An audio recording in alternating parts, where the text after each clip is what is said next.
So one additional aspect of paragraph and essay structure that I want to touch on is transitions. And transitions are what help your essay have flow.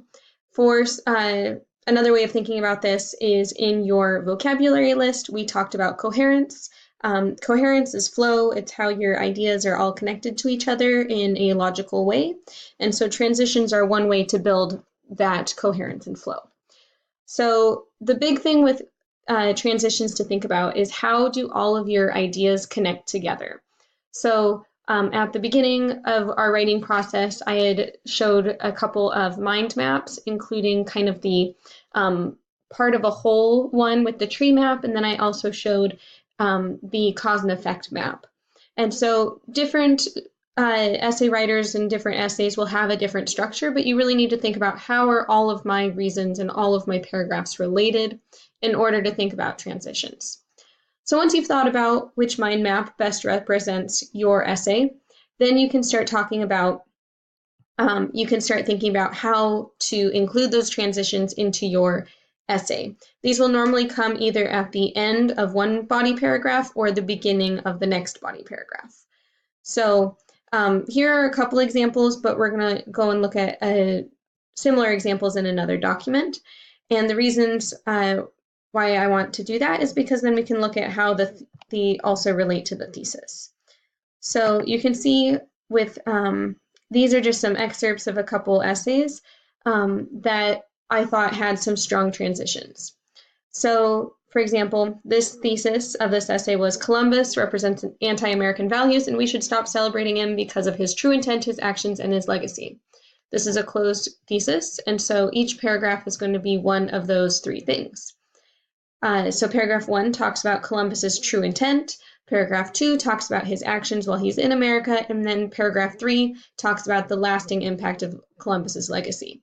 So at the beginning of paragraph 3, the student used a transition to connect the third paragraph back to the first and second paragraphs. And she did this by saying, Columbus's intent and actions set the tone for life in America and led to the mistreatment of minorities for hundreds of years. So with this example, I know that we are going to be talking about the mistreatment of minorities due to Columbus's legacy. And I know that this is connected to the previous paragraphs because the previous paragraphs of true intent and actions are what led to this. So this is a cause and effect relationship. This is just one example. This next example shows a thesis, again, a closed thesis. Being aware of the challenges veterans face after war physically, mentally, and socially is the best way to help them re-enter civilian society. So paragraph 1 talks about the physical effects and paragraph 2 talks about the mental effects. This is different from the first example because physical and mental effects don't have a causal relationship. They're just kind of two different categories.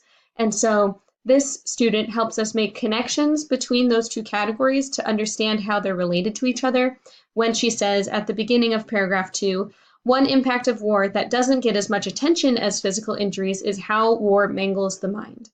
So now as a reader, I know how this second paragraph is related to the previous paragraph because it doesn't get as much attention as physical injuries. So both of those examples show ways that we can make connections between our paragraphs. Not everybody will be at the point to be thinking like really hard about transitions if you have other things that are more important to your particular essay, but transitions are just one more thing that you can do. Other types of transitions are totally fine, such as another reason is, or a third reason is.